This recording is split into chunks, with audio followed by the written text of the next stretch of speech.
2026년 5월 울산 공장 앞 형광조끼를 입은 노조원들이 또 피켓을 들었습니다. 그런데 정작 자기들이 무엇을 맡고 있는지 저들은 아는 걸까요? 같은 시각 지구 반대편 미국 조지아주 76억 달러짜리 거대한 공장 안에서 로봇 1000대가 조용히 한국 일자리를 가져가고 있었습니다. 성과급 3조 1천억, 451일 누적 파업, 그리고 아틀라스 로봇. 이 세 가지가 어떻게 하나의 자멸 시나리오로 묶여 있는지 지금부터 차근차근 풀어보겠습니다. 자, 그럼 지금 울산 공장 정문 앞으로 다시 가보겠습니다. 형광조끼를 입은 노조원들이 줄지어 서 있고 그 옆에는 붉은 깃발이 바람에 펄럭입니다. 머리 위로 올라간 피켓에는 매년 똑같은 문구가 적혀 있습니다. 고용을 보장하라. 이 구호는 1987년 노조 설립 이후 거의 한 해도 빠진 적이 없습니다.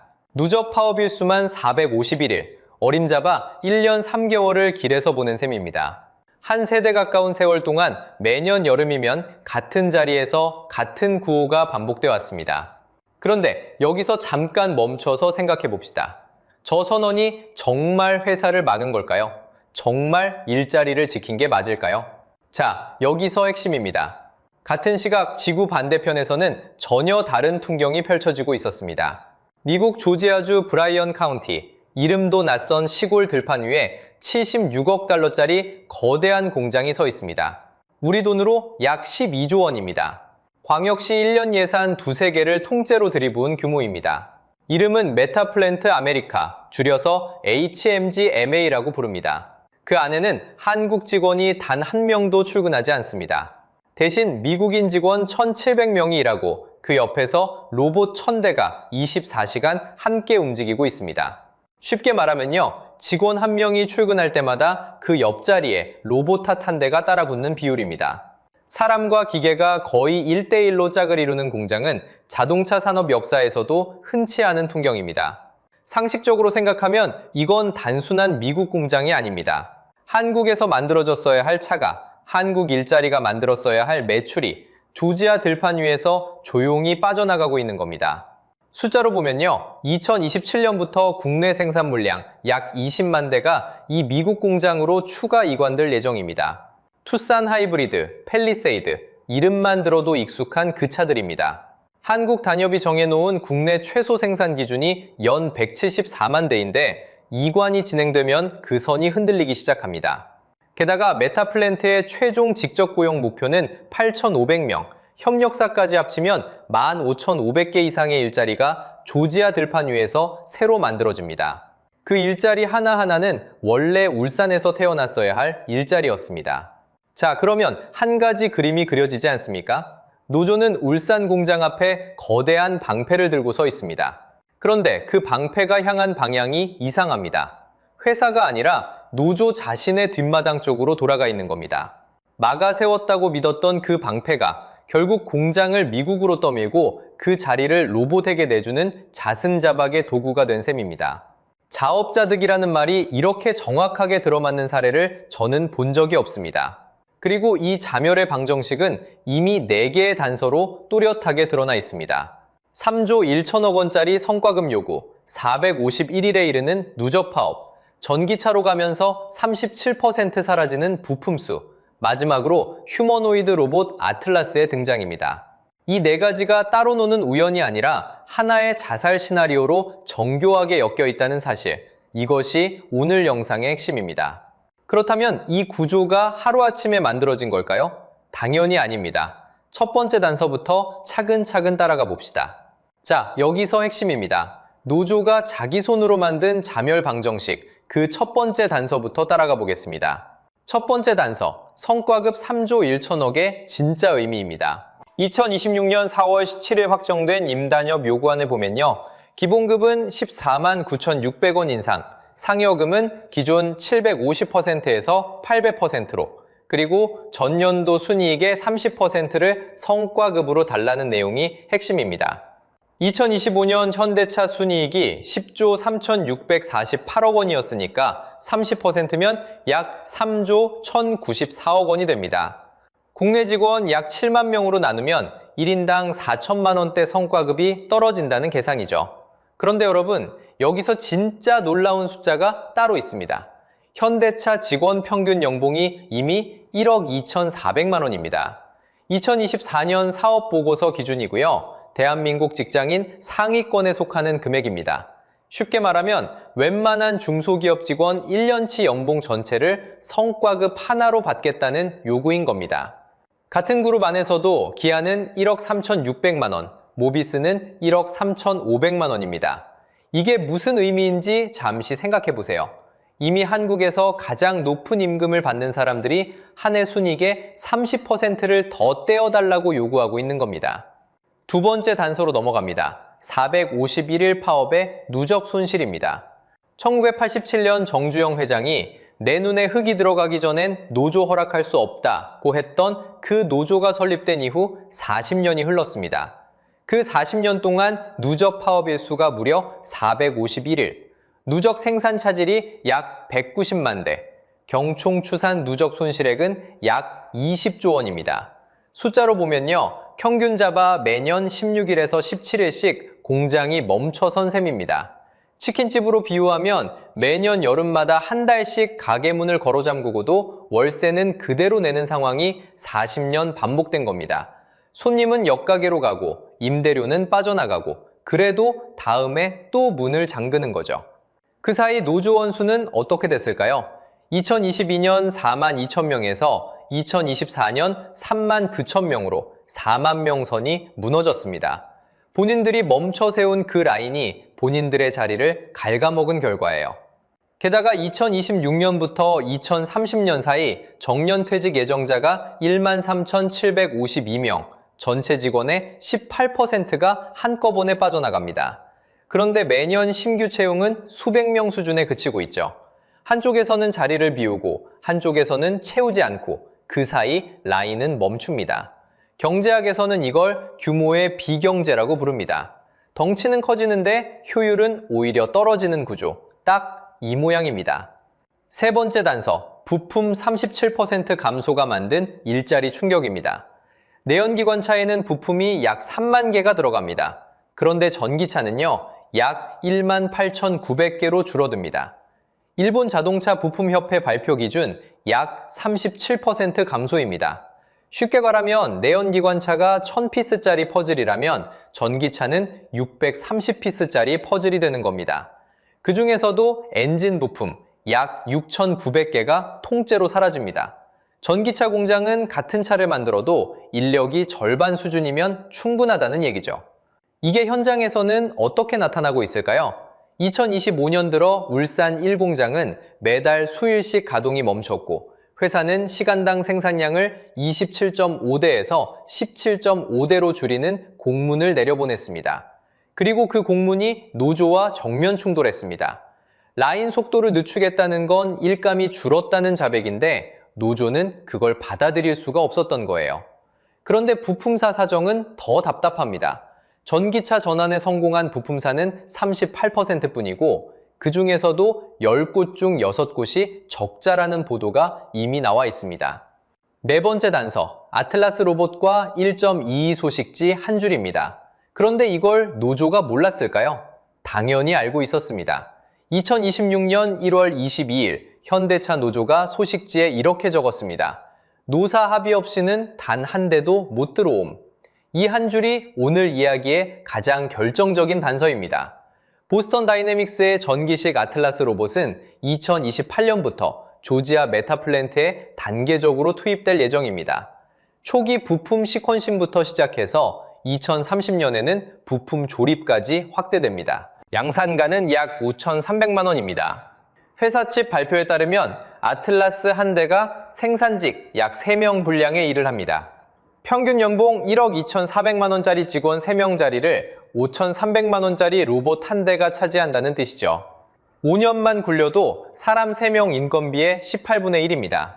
노조가 일주일 뒤인 1월 29일에는 한 발 더 나가 회사가 일방통행하면 판 없겠다고 못 박았습니다. 여기서 핵심적인 질문을 던져야 합니다. 이 모든 청구서가 결국 누구 지갑에서 빠져나가고 있는 걸까요? 자, 여기서 핵심입니다. 그 청구서가 결국 누구 지갑에서 빠져나가는지를 보려면 차 한 대 가격을 통째로 뜯어봐야 합니다.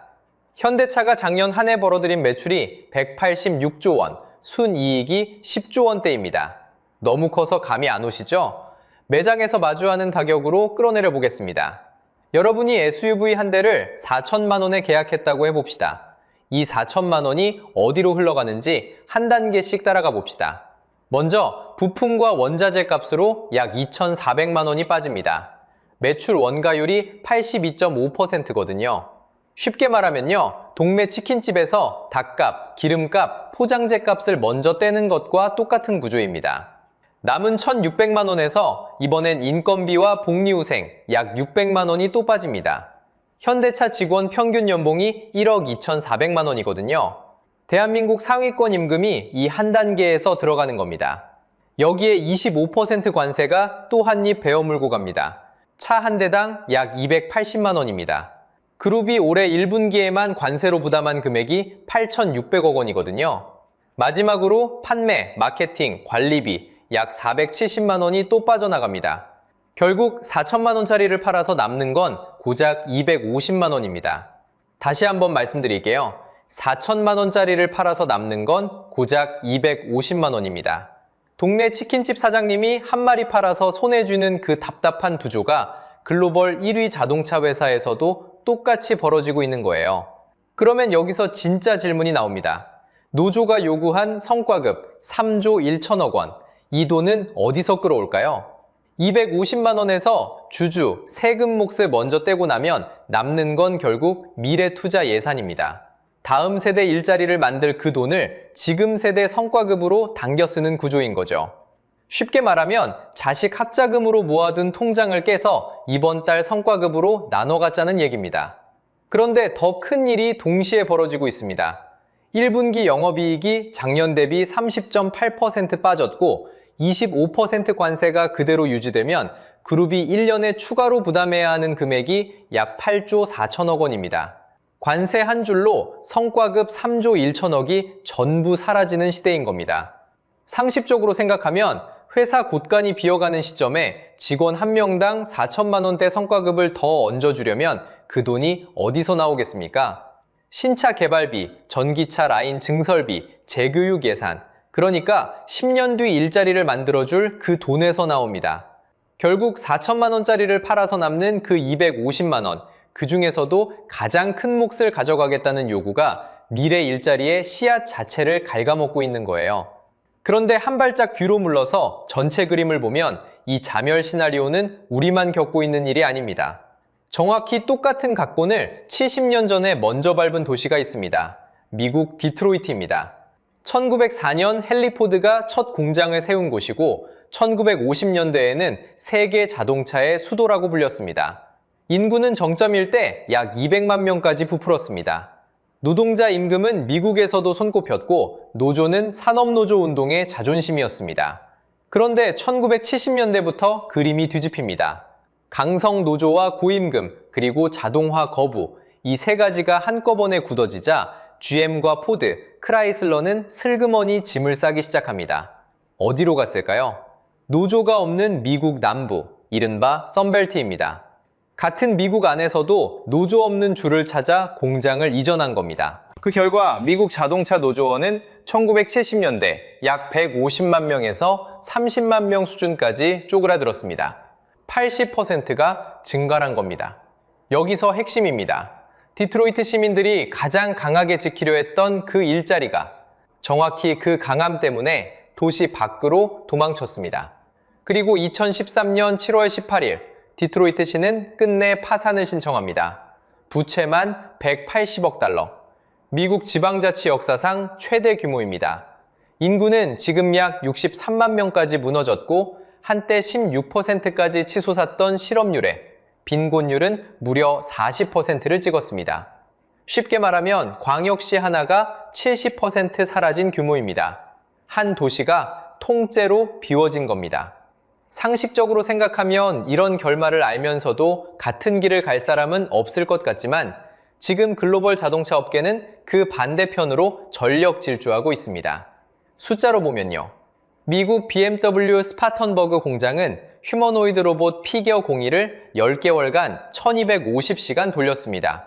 그 사이 9만 개 부품을 처리하며 X3 3만 대 생산에 기여했고 속도는 4배, 신뢰도는 7배 올랐습니다. 테슬라는 더 나갔습니다. 옵티머스 3세대를 2026년 2분기부터 양산하는데 양산가가 약 2,950만 원입니다.